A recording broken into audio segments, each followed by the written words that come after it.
Começaria fazendo uma retificação. Não é dog em inglês, é dog alemão. Não conheço dog em inglês. Dog não é D-O-G, não, é D-O-G-U-E, né? Então a gente pensa que dog alemão é dog de cachorro em inglês, não é dog alemão. Eu estou criando já há algum tempo um dog alemão e me aposentei no Ministério Público, como disse o colega Vinícius.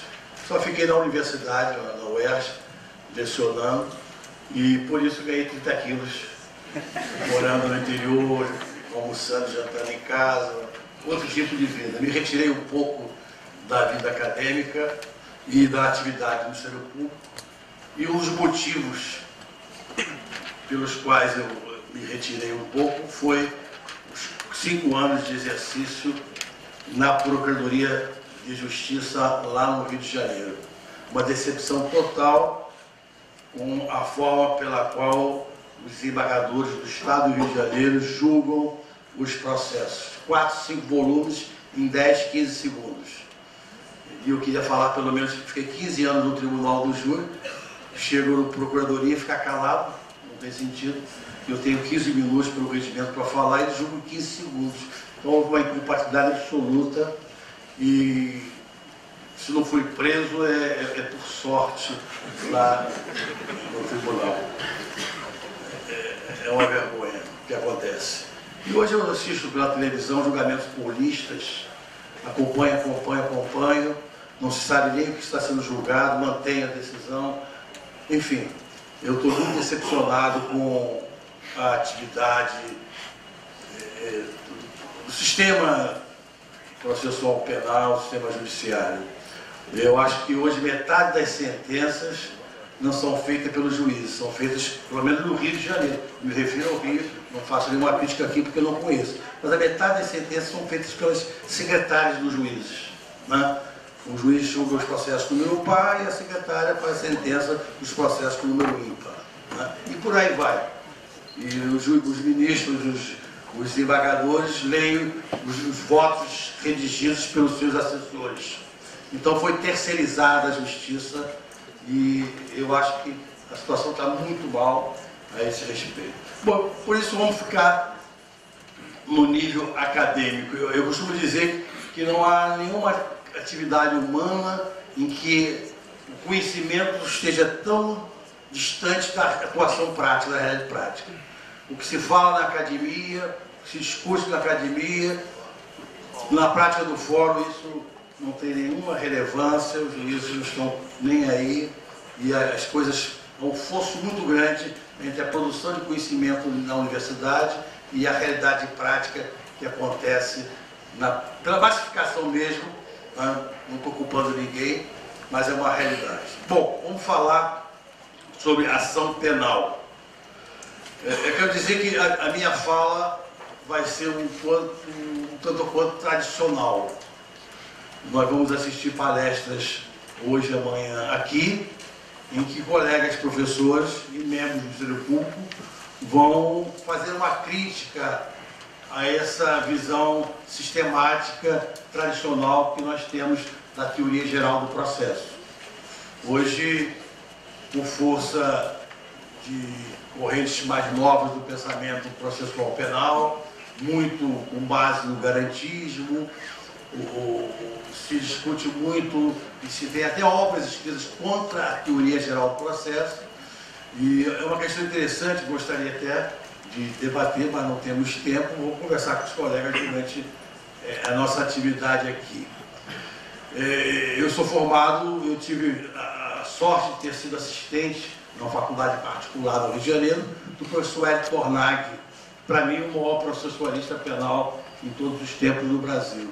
E na UERJ convivi com o Zé Carlos Barbosa Moreira também, um dos maiores processualistas e professores que amanhã está sendo homenageado lá na Universidade do Estado do Rio de Janeiro. E tive essa influência, inclusive, da chamada Escola Paulista de Direito Processual, da doutorada Pellegrini, Gandinamar, etc, etc. Então essa é a nossa formação.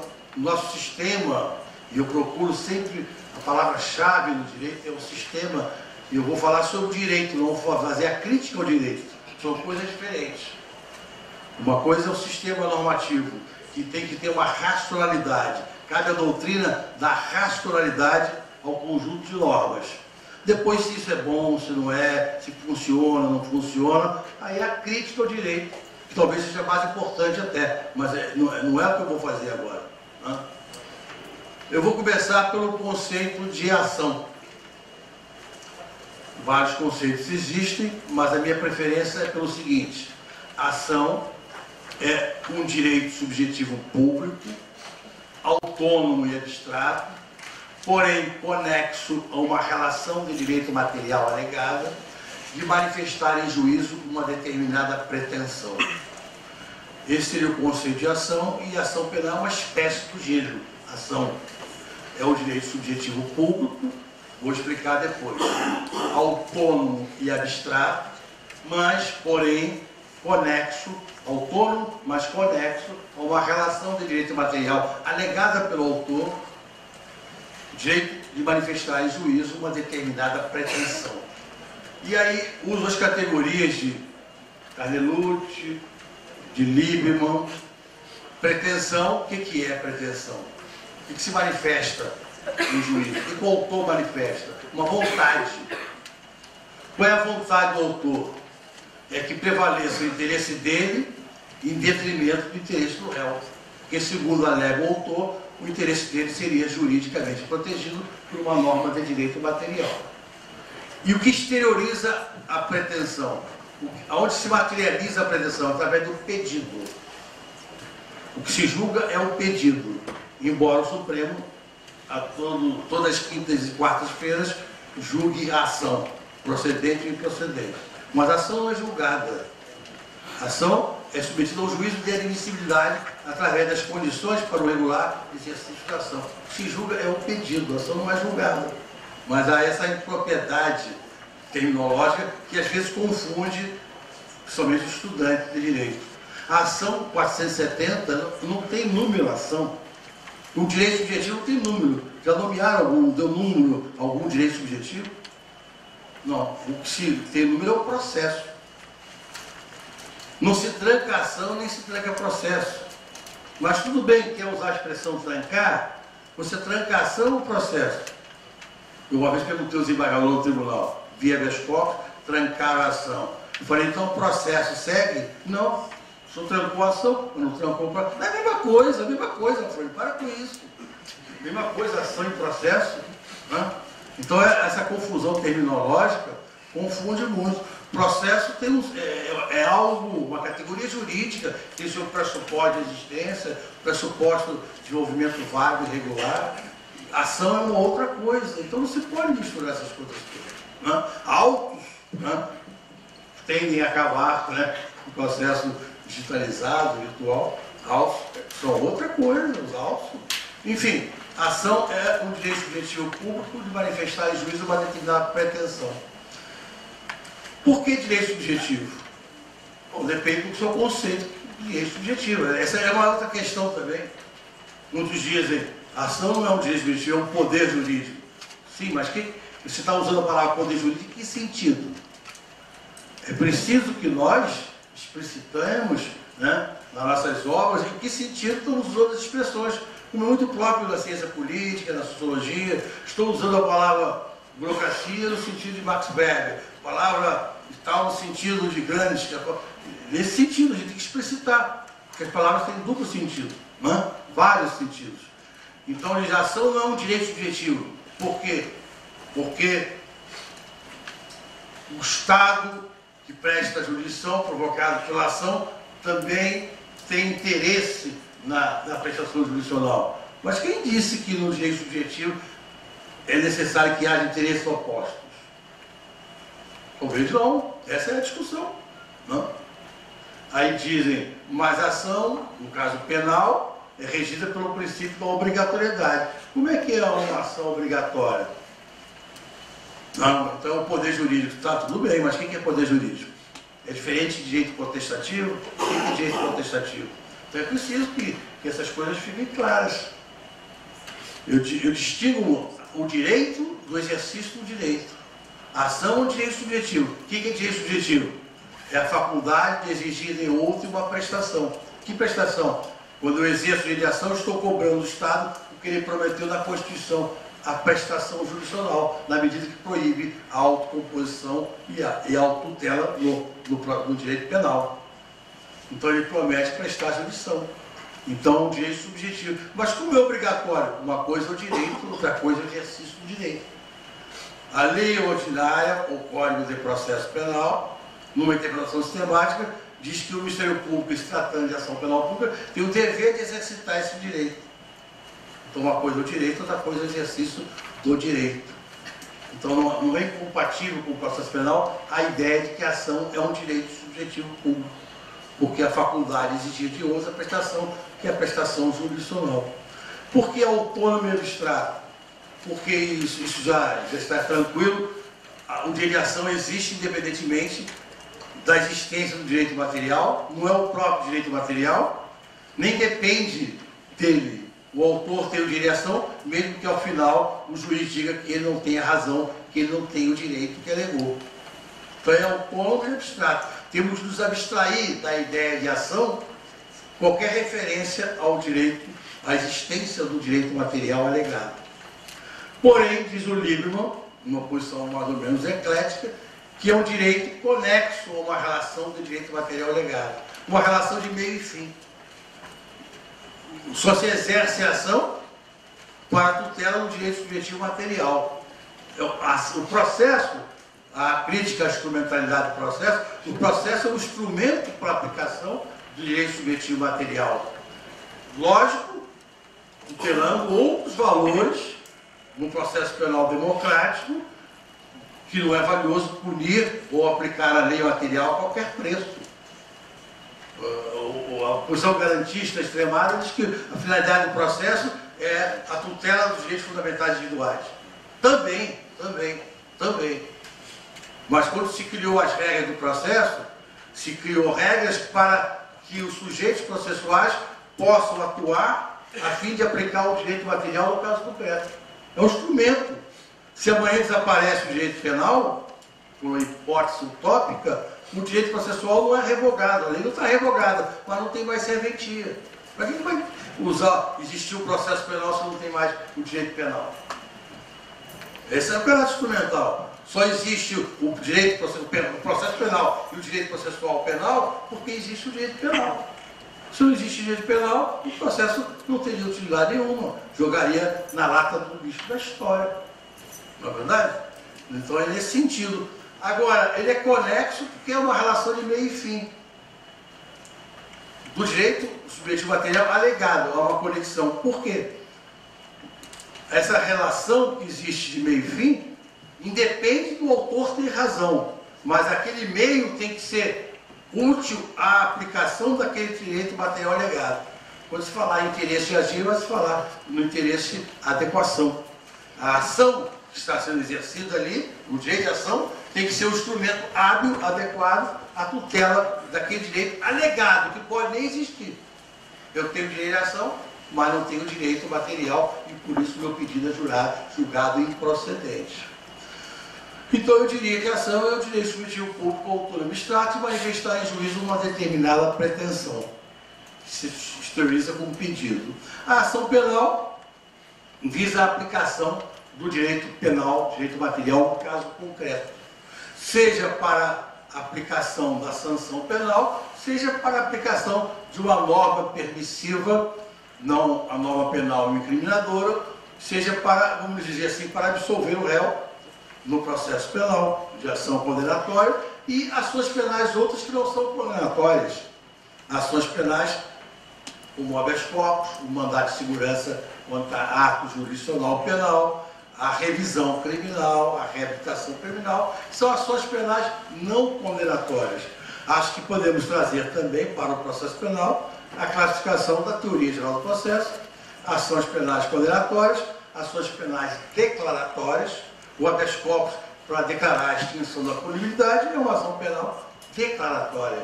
Ação penal constitutiva, um habeas corpus ou uma revisão criminal para desconstruir uma decisão com força depois julgada, é uma ação desconstitutiva.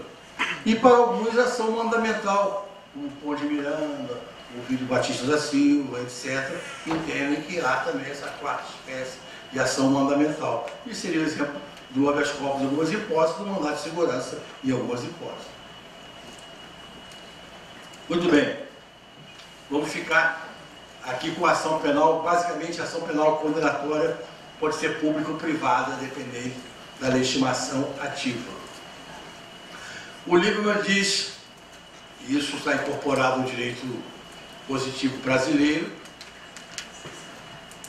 a seguinte assertiva, a seguinte crítica à chamada teoria abstrata. Não tem dúvida de que a ação não é o próprio direito subjetivo material alegado. Já falamos sobre isso, todo mundo já sabe, que era a teoria civilista, imanentista, está afastada.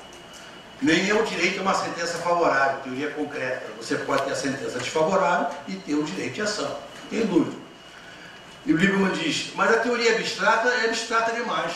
Dizer que a ação é o direito de mover a máquina judiciária, é o direito de manifestar em juízo uma determinada pretensão, é muito abstrato, mas confunde o conceito de ação com o direito de petição.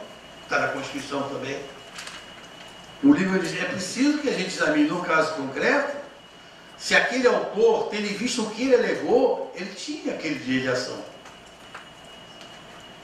Se eu digo que meu pai é o locador e eu peço despejo do Manuel por falta de pagamento, tendo visto a relação do direito material com a locação que eu afirmei, eu sou parte ilegítima.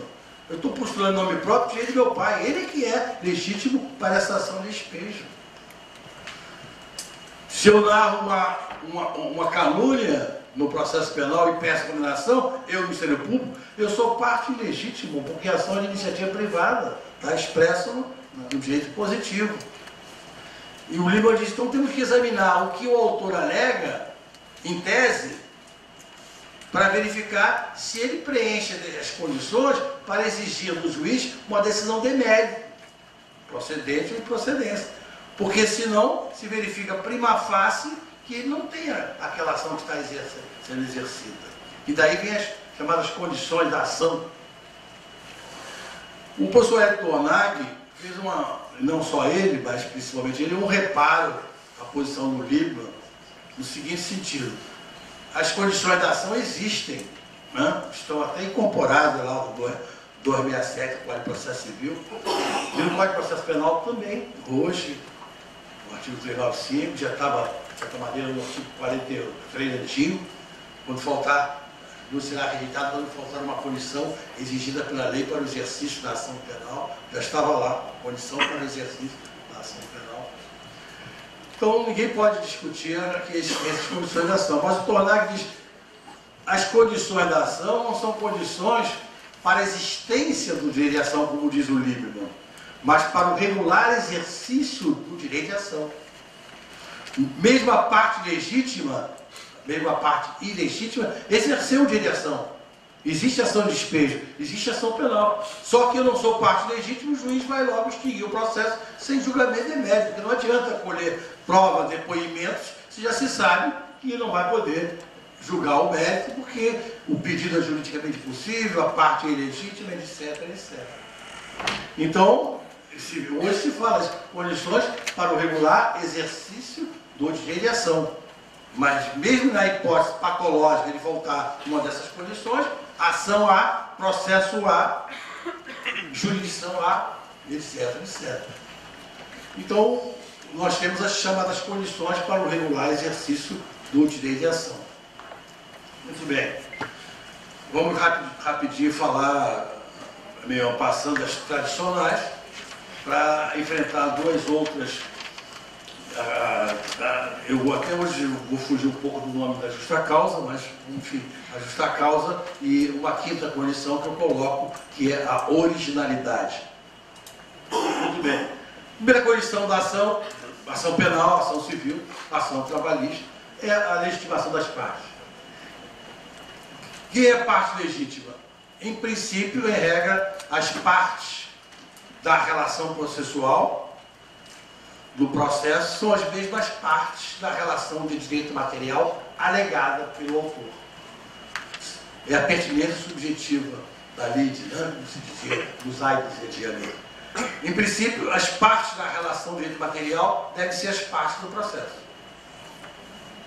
Excepcionalmente, a lei permite que alguém, não sendo parte da relação de direito material alegada, não provada, porque já é mérito, alegada, possa ser parte da relação processual. Pode postular em nome próprio direito alheio, é o substituto processual. É o caso do querelante da ação penal privada, o direito de punir e o expuniente do Estado, que é representado pelo Ministério Público. Mas no caso de iniciativa privada, o ofendido postula o nome próprio, direito de punir, que é do Estado. Ele é um substituto processual. Ele não seria parte na relação de direito material, mas é parte legítima na relação processual. Né? A segunda condição para o exercício da ação penal ou civil é a possibilidade jurídica do pedido. O próprio Liebman, na última edição do seu Manuale, retirou essa condição, porque ele entendeu que isso confunde com o próprio mérito, etc, etc. Acho que não. Acho que a gente pode continuar. Os exemplos são patológicos, realmente, somente no processo penal.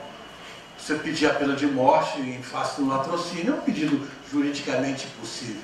Prima facie, o juiz vai rejeitar a denúncia. É perda de tempo ouvir testemunha, colher prova pericial, etc, etc. Já se sabe de antemão que o pedido é vedado pelo ordenamento jurídico, é proibido pela própria Constituição, a não ser em crime militar em caso de guerra.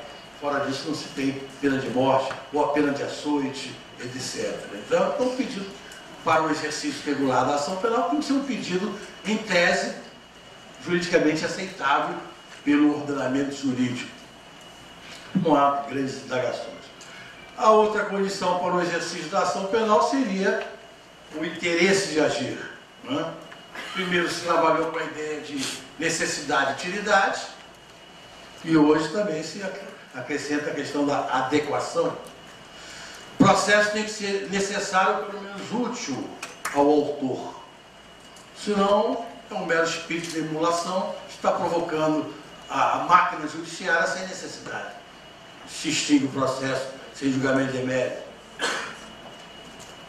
Por exemplo, eu titular de um crédito retratado numa nota promissória, tendo uma execução por título judicial, vou para o processo de conhecimento, uma ação de cobrança, para buscar uma sentença condenatória depois de 3, 4 anos, que é um título executivo também, idêntico ao que eu já tenho, que é a nota promissória. Não tem interesse nesse processo. É preciso que haja necessidade ou pelo menos utilidade na prestação adicional que se invoca. No processo penal, a professora Ada, num livro muito importante que não reeditou, As Condições da Ação Penal, ela diz, pelo princípio nullum pena sine judicio, não há pena senão através do processo, do julgamento, há sempre interesse de agir. Se o Estado tem o ius puniendi ou não, isso é mérito, é outra questão. Mas para lograr a condenação, ele precisa do processo. Não há pena senão através do processo. A gente pode fazer um certo reparo nessa colocação, porque esqueceu-se, no caso, das ações penais não condenatórias. Quando ela disse isso, está olhando para a ação penal condenatória, onde se busca a aplicação de uma sanção penal. Mas existem outras ações penais que não são condenatórias, onde pode faltar o interesse de agir, como no processo civil em geral. Então, essa categoria não é excluída do processo penal. E quando se aplicava a aplicação, a prescrição retroativa no processo penal, né, era uma discussão muito interessante, a prescrição pela pena ideal ou pela pena em perspectiva, já se saberia de antemão que pela pena aplicada haveria prescrição retroativa, então não haveria interesse no exercício da ação penal, porque iria ocorrer a prescrição da pretensão punitiva, então o Estado não ia conseguir nada de proveitoso, não deveria o juiz julgar a extinta punibilidade como fazia, porque não há extinção da punibilidade ainda. que não aplicou a pena ainda, mas sim a falta de interesse de agir, né? Então é possível, isso vai depender do ordenamento de cada país. Pode ser que lá em Portugal, lá na Itália, ao disciplinar o exercício da ação penal, né, se discipline de uma maneira em que tenha que preencher um requisito para que haja a necessidade e o interesse de agir. E a adequação também se fala hoje dentro do interesse de agir. Que sentido? O instrumento, a ação exercida, tem que ser hábil, em tese, a tutela do direito que se busca. Mal comparando, se eu pedir ao Vinícius, você me empresta o teu celular para abrir esse cofre? Eu dizer, não, com esse celular você não vai abrir o cofre, você está querendo levar meu celular para casa, né? Ele não é um instrumento hábil a abrir um cofre. Então você não tem interesse no meu celular, a não ser que seja o interesse escuso de usá-lo ou furtá-lo. Então a ação que eu exerço, em tese, tem que ser um instrumento hábil a tutela quem direito. Senão, eu não tenho interesse naquela ação ali. Aquilo nunca vai chegar ao resultado desejado. Então, extingue seu processo sem julgamento de mérito, né? Isso também me parece bem correto. Bom, essas questões aí são antigas e tradicionais, não demandam maiores indagações. Embora a doutrina, a todo momento, questione. Há quem diga que se já prescreveu não tem interesse de agir, isso é mérito. O Estado não tem, pela prescrição, o ius puniendi, é mérito, não é interesse de agir. Há quem diga que se a conduta é atípica narrada na denúncia, o pedido de juridicamente possível. Não, o pedido de condenação à pena de detenção ou reclusão é um pedido juridicamente possível. Só que a conduta não é criminosa, então é mérito, o Estado não tem o que afirmou ter o ius puniendi. Então muitos autores colocam essas questões que são de mérito dentro dessas condições de interesse de agir por trás de um pedido, e aí cria uma confusão muito grande, né?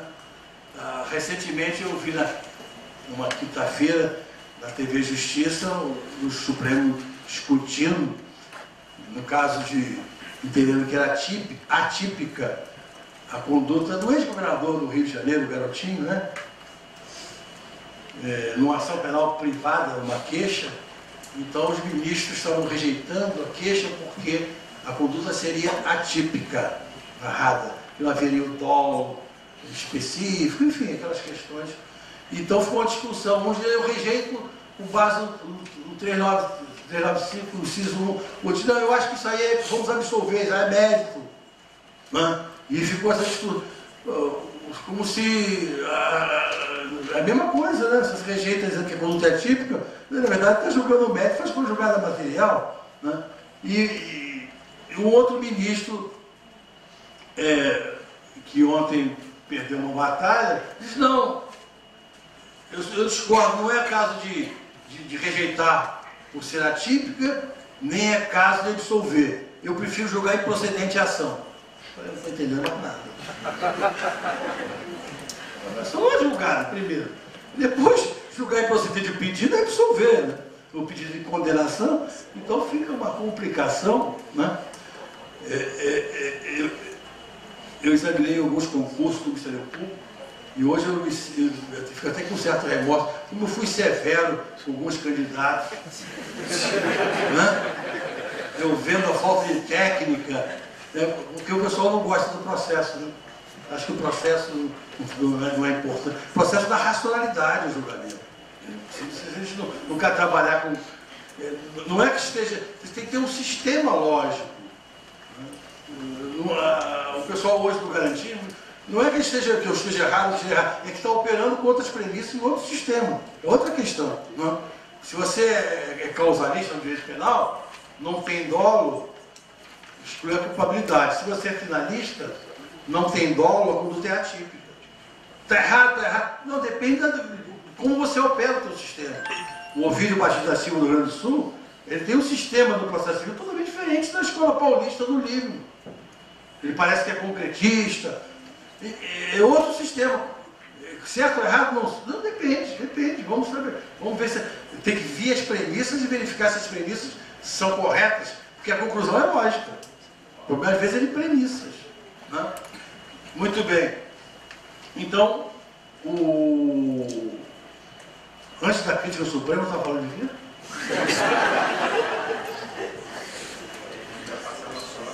A próxima condição, né? Isso está sendo gravado?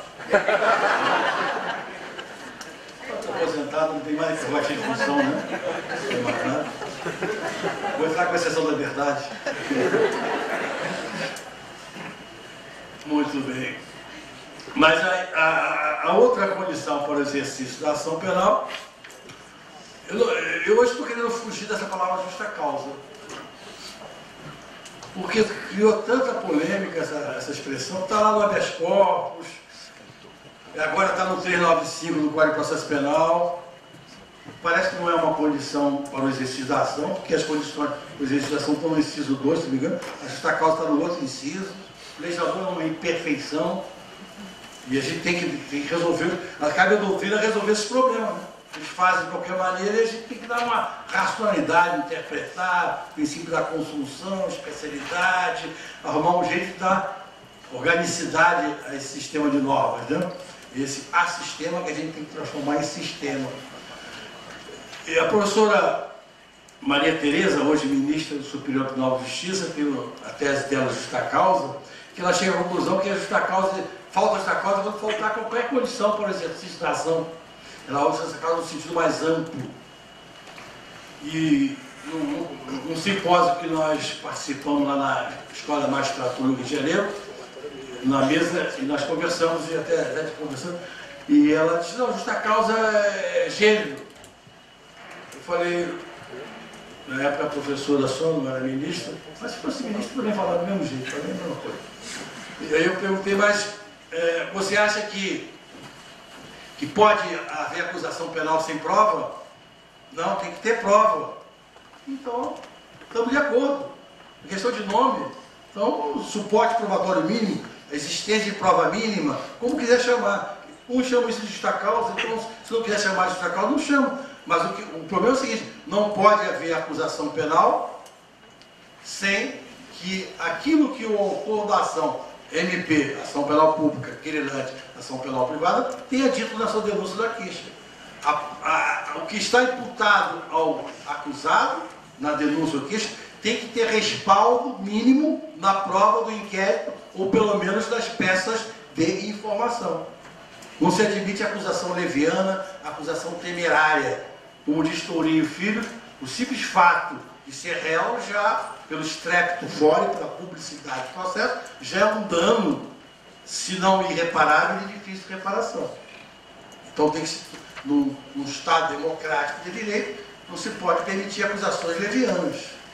Na época até da Constituinte, eu sugeri que se colocasse no que veio a ser o artigo 5º, o processo penal terá estrutura acusatória, não se admitindo a acusação penal por privada sem prova mínima. Mas não, o deputado apresentou e na comissão lá decidiu essas questões, não passou.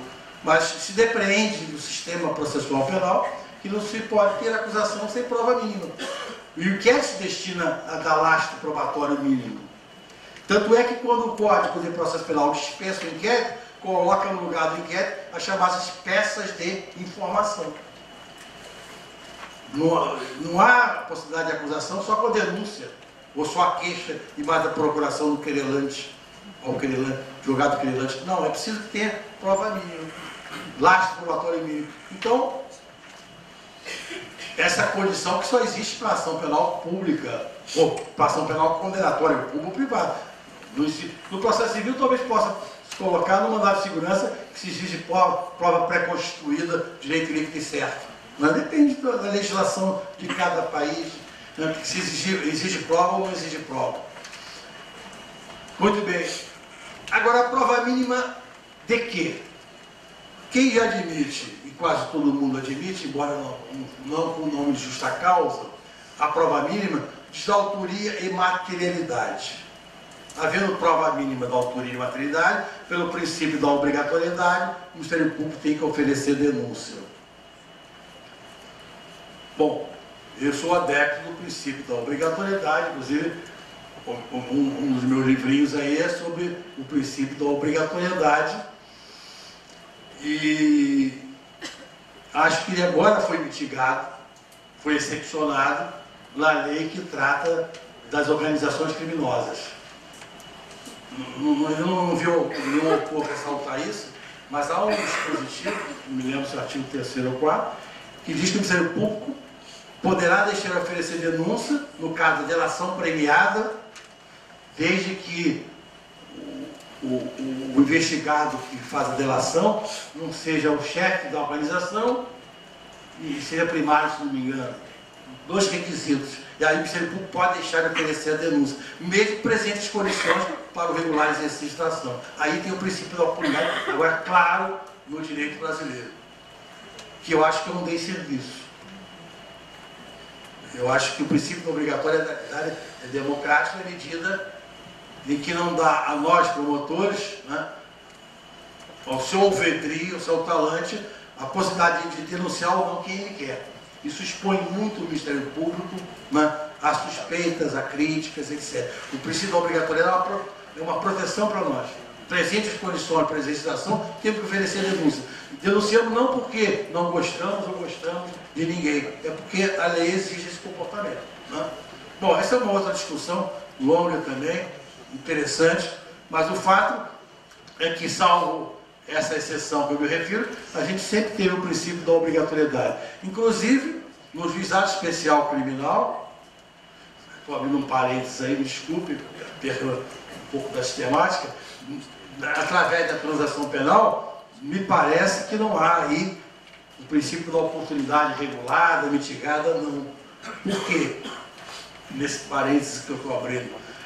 Eu entendo que a proposta de transação penal, que se aceita, resulta na homologação e da transação penal, a própria proposta é uma forma de exercício da ação penal pública condenatória.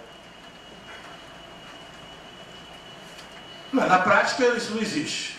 Pelo menos no Rio de Janeiro, né? Lá você tem o substanciado, vai lá para o gabinete do promotor, o secretário do promotor já tira no computador uma proposta de transação penal, o conciliador já chama o autor do fato, já empurra goela abaixo uma transação, né? Ele aceita sem advogado, sem nada, e ele tira uma sentença do juiz do computador, vai digitar no fórum, de assinar, e ele passa no gabinete do promotor, vai tomar ciência. E aí está resolvido tudo aí. Paga a cesta básica. Eu estava até conversando ontem na mesa, a minha esposa, que foi promotora também, está aposentada também, ela foi substituir uma colega em Maricá e perguntou para o juiz onde é que é o prédio do Juizado Especial Criminal. O juiz não sabia, o juiz titular. Nunca tinha ido lá. Né? Nunca tinha ido lá. Sabe? Isso é patologia, isso é outra coisa. Né? Enfim. Mas a rigor, o que deveria acontecer na audiência? Devia ter audiência, devia ter juiz, devia ter promotor, advogado. Né? O promotor, o juiz deveria abrir a audiência, né, e dizer, doutor promotor, estamos aqui com termos circunstanciados e mais outros elementos de prova, o senhor tem a palavra para requerer o arquivamento, se for o caso, oferecer a denúncia, ou fazer a proposta. O Ministério Público deveria dizer, doutor juiz, eu vou fazer a proposta de transação penal. Tendo em vista o que consta no termo substanciado, verifico que o autor do fato aqui presente, fulano e tal, no dia tal, às tantas horas, nesta comarca, a competência de foro, rua tal, número tal, teria feito isso. Essa conduta se adequa ao artigo tal da Lei de Controle das Ações Penais. Seria aplicável a ele a prisão simples. Entretanto, eu proponho uma pena de multa, uma pena restritiva de direito. O juiz diz, doutor advogado, e o senhor autor do fato, aceito isso? Aceito, homologo. Quer dizer, eu faço uma imputação. Quando eu faço a proposta da ação penal, eu faço uma imputação. Eu estou exercendo a ação penal pública e pedindo a aplicação de pena. Não privativa de liberdade, mas pena de multa ou pena restritiva de direito. Então não há aí a mitigação do princípio da obrigatoriedade. No juizado especial criminal, eu só posso requerer o arquivamento no termo substanciado quando não estão presentes condições para o exercício da ação. Se estão presentes condições para o exercício da ação, eu tenho que fazer a denúncia oral também, ou fazer a proposta que também é oral, aonde das duas hipóteses eu faço uma imputação. Então não há a exceção ao princípio da obrigatoriedade. E aí não há violação do devido processo legal, porque há pena com processo. Esse é o devido processo legal e a aceitação da proposta se insere dentro de uma estratégia de defesa do exercício da ampla defesa. E vale, eu, autor do fato, aceito que é melhor assim do que ter um processo. Bom, essa é outra questão, vamos fechar o parênteses. Então, havendo suporte probatório mínimo, tem que oferecer a denúncia, princípio da obrigatoriedade. Mas diz alguns, basta autoria e materialidade. Eu acho que não. Acho que não. Para que você faça uma denúncia, exerça corretamente a ação penal, eu tenho que ter prova mínima de um crime.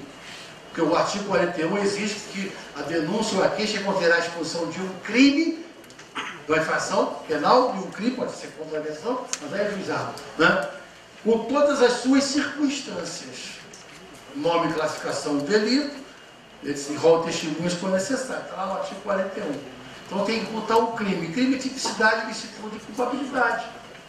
Então tem que ter prova mínima da ilicitude e prova mínima da culpabilidade para exercer regularmente a ação penal condenatória. Já caiu lá no concurso do Ministério Público, pergunta capciosa. Pode o Ministério Público requerer o arquivamento do inquérito alegando legítima defesa? Se me perguntar assim, eu vou dizer que não. Aí você vai dizer, então você acha que tem que oferecer denúncia? Eu vou dizer que também não. Você está maluco. Não vai oferecer denúncia, nem requerer o arquivamento? Não, o Ministério Público não deve oferecer denúncia ou requerer o arquivamento alegando legítima defesa para não provocar no inquérito uma decisão de mérito. Ele deve requerer o arquivamento por falta, aspas, justa causa, prova mínima. Prova mínima de quem? Da ilicitude.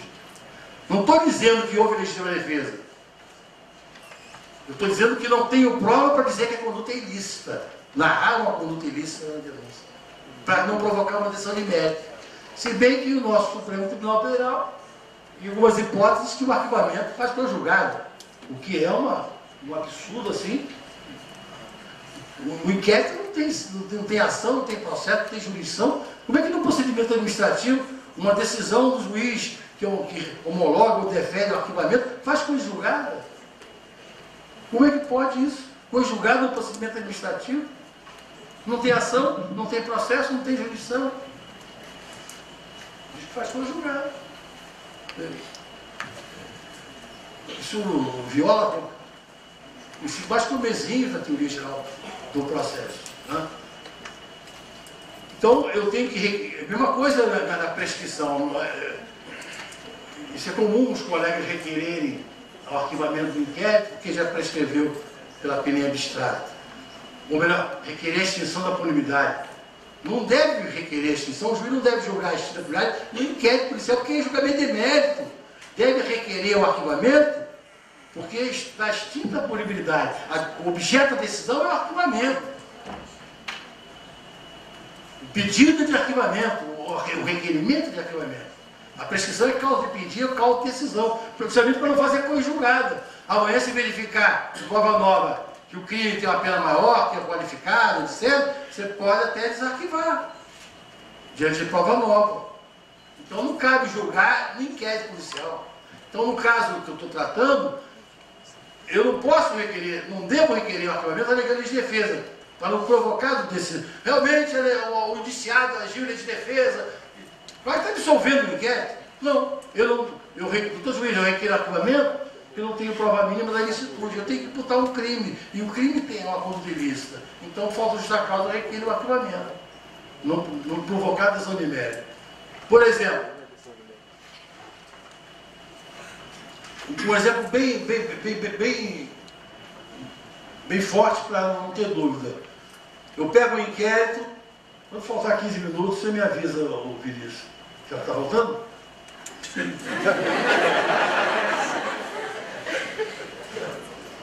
O Polache está aí? O Polache não está aí? Vai falar depois de mim? Enquanto eu não chegar, eu posso falar. Eu não Polache vai vazar um pouco. Né? Bom, veja bem, eu pego o inquérito e toda a prova é no sentido do que o indiciado matou o assaltante, que entrou na sua casa à noite, arrombou a porta, uma metralhadora, bem discutível. Matou o empregado doméstico, coitado, matou o empregado doméstico, e ia estuprar sua filha quando ele ouve o barulho e dá um tiro no ladrão e mata o ladrão. Legítima defesa indiscutível. Quer ter nesse sentido. Uns vão dizer, não, o Ministério Público tem que denunciar. Pelo princípio da obrigatoriedade, maternidade está lá. O assaltante morreu, está lá o auto sendo cadáver. A autoria é confessada. Eu digo, eu matei porque ela estava estuprando minha filha. Tem que denunciar. Aí eu pergunto, faz a denúncia então. Vai narrar o que na denúncia? Uma legítima defesa? Ah não, eu vou só dizer que no dia tal, aqui nas horas, no interior dessa residência, fulano de tal, um dó de matar, matou fulano de tal, um tiro, etc, etc. Mas e a circunstância do fato que a lei, o artigo 41 exige? Você, para não narrar a lei de defesa, você só nega, você não se inepta. Você narra que matar por simples alguém não é crime. Pode ser um crime culposo, pode ser doloso, pode não ser nem crime culposo nem doloso.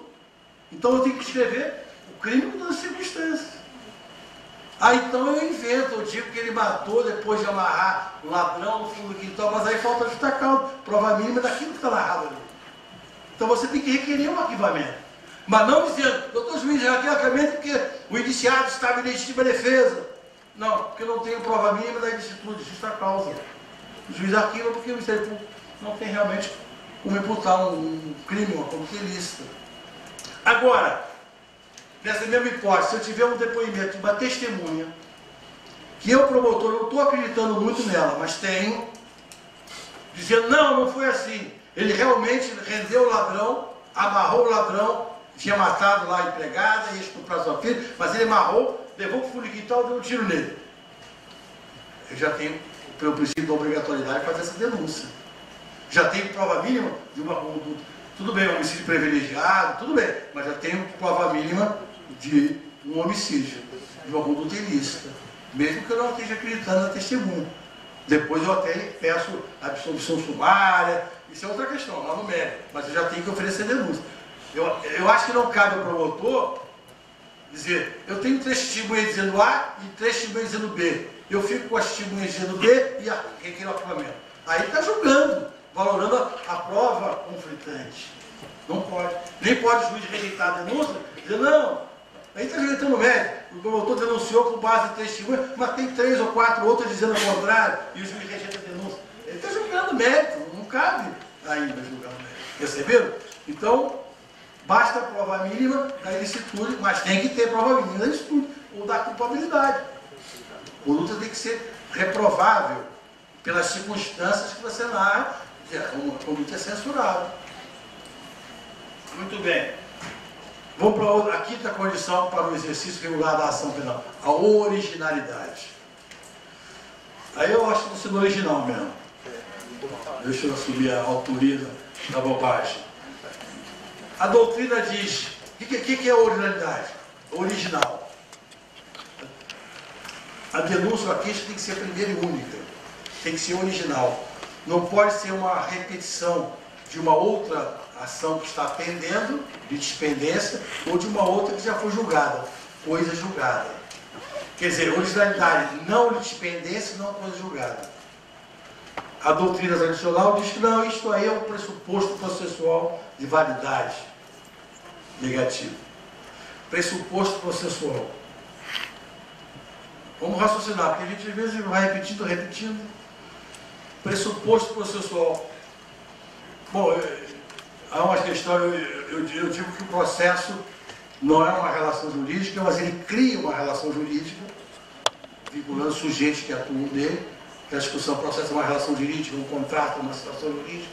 Eu entendo o processo é um conjunto de atos, né, através dos quais se presta jurisdição, e ele cria, o ato cria a relação jurídica, não é a própria relação jurídica. Né? Então, e o pressuposto de existência tem a ver com a existência do processo, enquanto categoria jurídica. E o pressuposto de validade tem a ver com a validade da relação jurídica criada pelo processo. Muito bem. Pressuposto negativo já aparece uma contradição nos próprios termos. Como é que pode estar pressuposto e ser negativo? Está posto previamente e é negativo. Parece que não fica bem, não casa bem pressuposto negativo. Mas não é por isso. São de menos. Talvez uma impropriedade tecnológica. Mas, veja bem, o segundo processo, que reproduz um já julgado, ou que reproduz um outro está pendendo em um outro juízo, esse segundo processo é inválido, que se é pressuposto de validade, tem que anular o segundo processo. Nesse caso, tem que anular ou extinguir o segundo processo sem julgamento de mérito, como expressamente diz o 267 do Código de Processo Civil. Se fosse um pressuposto de validade, tem que anular. Eu pergunto, anular o que ato? Que ato desse segundo processo foi praticado em desconformidade com a norma processual que o regula? Não. A denúncia era apta, o juiz era competente, foi recebida a denúncia corretamente, houve um contraditório, todos os atos processuais são válidos. Então não é um pressuposto de validade. O que houve é um abuso do direito de ação. O Ministério Público está exercendo duas vezes o mesmo, olha, uma coisa é o direito, outra coisa é o exercício do direito. Está exercendo duas vezes o mesmo direito de ação. E a Constituição proíbe. E a lei processual proíbe. E todo o país proíbe que você seja processado duas vezes pelo mesmo fato. Seja já porque um já foi julgado, seja porque o outro está pendendo num outro juízo. Então, essa vedação de não de dispendência para julgar tem a ver com o exercício da ação, que está sendo exercido duas vezes, abusivamente, e não com a validade do segundo processo.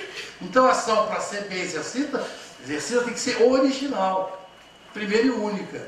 Senão, deve se extinguir, não anular o segundo processo sem julgamento de mérito. Me parece, isso pode ser que eu esteja errado, alguma premissa que eu estabeleci esteja falsa, não sei, mas me parece tão claro isso tem a ver com o exercício da ação e não com a validade dos processos, né? Que a originalidade é uma condição da ação que vale para o processo penal, processo civil e processo de trabalho. Né? E já muitos já vinham sustentando essa condição da ação, que no processo penal de ação penal condenatória seria a quinta, no processo civil seria a quarta condição. Genérica, que pode ter condições específicas, evidentemente. Né? Muito bem, acho que o nosso tempo esgotou. Eu queria só para terminar, para exercer um contraditório prévio, né? Porque eu estudei, né, a produção intelectual e o que os colegas que vão falar depois escreveram, né? Está aí o nosso amigo do Processo Penal Fraterno, João Porto, que é João Porto, né?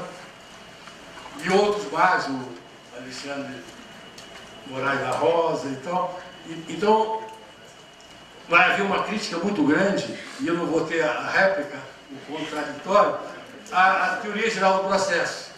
Como eu falei logo no início, hoje, eu acho que até virou moda isso, muito por influência lá do Paraná, o Jacinto Miranda Coutinho, e depois outros autores. Tem até livro contra a teoria geral do processo, e o que eu falei foi com base na teoria geral do processo. E acho que o que eu falei é racional. Posso estar errado, mas é um sistema. É um sistema. Há uma lógica aí. Né? E hoje se critica muito no processo penal a teoria geral do processo.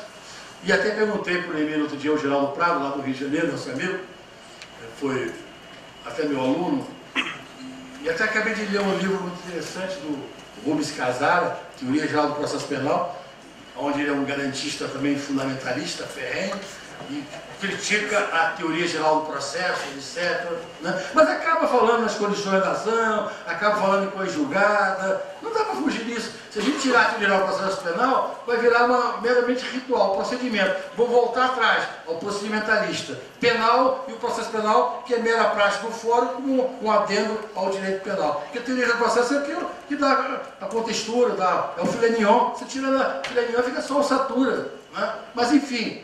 Então, há essa tendência hoje de criticar a teoria do processo. E eu perguntei ao Geraldo, vocês são contra? Vocês acham que não existe teoria geral do processo? Ou não gostam dela? Né? Precisa ficar claro.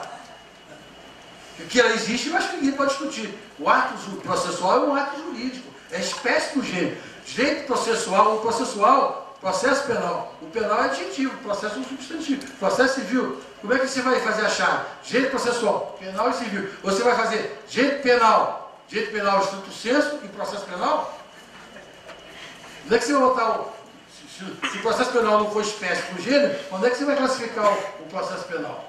Vai botar lá direito penal, abre aspas, processo penal estricto sensu. 2, processo penal dentro do direito penal? Não. E já falei a questão da instrumentalidade, então o direito processual penal é um instrumento para aplicação de material, protegendo as garantias individuais fundamentais, evidentemente, mas o escopo do processo penal é a aplicação do direito penal, seja para condenar, seja para absolver, né? Mas com a tutela, por exemplo, a prova ilícita, mesmo verdadeira, não serve, não é admissível, porque não é valioso punir a qualquer preço. Você tem que tutelar valores outros. O Estado, quando criou o processo penal, ele sabe de caso pensado que vai absolver culpados.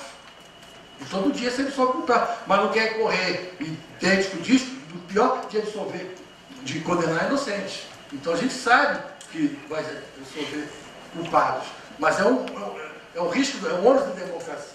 Né? Acabou meu tempo.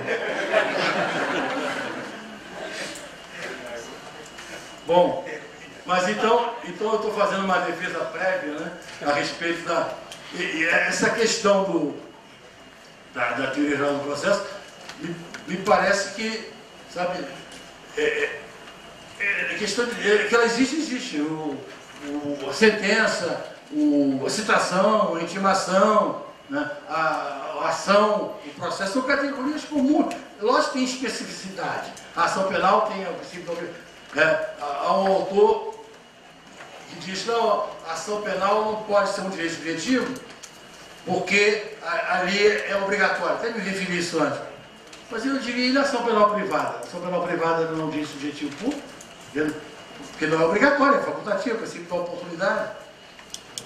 Então, essa questão me preocupa muito isso. E aí alguns autores começam a dizer, não, o processo não é uma relação jurídica, porque na relação jurídica existe uma subordinação, isso é autoritário. Dentro de uma visão garantista, que eu chamo de fundamentalista, eu li tanto sobre garantismo que parecia que eu estava lendo uma pregação religiosa. Negócio é direitos individuais, fundamentais, tudo. Né? E isso me parece uma posição até liberal, né? Não uma posição mais social, uma posição... Eu não gosto do liberal, eu sou um homem de esquerda, gosto do Estado democrático, eu acho que ele tem que estar aí presente para regular o mercado por si só, concentra, não distribui, enfim, essas questões políticas que não cabe aqui examinar. Então, o processo não é uma situação, não é uma relação jurídica, eu acho que não, é um conjunto de atos que cria a relação jurídica, vinculando o sujeito que nem ele atua. Agora, não, o processo, Jaime Goldschmidt, processo é uma situação jurídica, e aí equivale o processo a um jogo, uma batalha, um duelo intelectual, né? Onde ganha o mais apto, o mais esperto, né? Uma visão que também acho que o Estado tem interesse o juiz não pode produzir prova nenhuma, ainda que supletivamente das partes. Lógico, o sistema inquisitório, nos países europeus, o sistema é misto, tem os juizados de instrução, então lá estão preocupados com isso. Aqui não. Dizer que o juiz não pode supletivamente, das partes, buscar um documento, requisitar um vídeo onde pode esclarecer toda a trama criminosa, só porque o Ministério Público se esqueceu ou não postulou essa juntada, realmente parece um desfaltério. Né? Interesse público, é interesse público condenar o culpado, é interesse público absolver o inocente. Quem não gosta de direito penal, aí começa a usar o processo para inviabilizar a aplicação do direito penal. Uma visão abolicionista, que seria ideal, mas é utópica. Evidentemente, não podemos falar nisso. Né? Eu moro no Rio de Janeiro e tenho carro blindado, e tenho segurança, câmara, e já fui roubado 2 vezes, já me deram um tiro, erraram o tiro, infelizmente, né? Na porta da minha casa. Então tem essa preocupação lá. Né? Aqui a criminalidade também é grande, mas é diferente do Rio e São Paulo. Então não podemos abrir mão do sistema penal, infelizmente. Né? E tem um processo para aplicar. Se você tem um processo que não funciona, não é efetivo, não é democrático, porque desmoraliza as instituições. E o povo passa a não acreditar mais na atuação do Estado, que é a presença privada, etc, etc. Bom, tem outras questões que eu queria, mas eu já ultrapassei de muito meu tempo, mas eu estou querendo refletir, avisar aos menos avisados, que essa visão mais moderna, nem sempre é moderna, porque hoje se põe um neo na frente, e o que é velho vira novo. Neoliberalismo, neoconstitucionalismo, neo não sei o quê, né? Então a gente tem que tomar cuidado um pouco com essa questão, né? E ter a visão democrática de aceitar as críticas, e são positivas, porque de repente amanhã vem uma síntese, a tese, a antítese, e depois vem uma síntese e a gente avança através do debate das ideias. Mas eu tenho até uma palestra no YouTube do fundamentalismo do sistema acusatório. Dizem, se o Ministério Público do 385 opinar pela dissolução, o juiz é obrigado a dissolver. A ação pública é indisponível. Eu, quando opino em alegações finais, eu estou dando um parecer, um custo belo, custo leve. O juiz pode condenar a dissolver, porque o pedido está lá, ninguém tasca, ninguém tira. Se eu opino para dissolução, o juiz é obrigado a dissolver, quem está julgando é o promotor em alegações finais.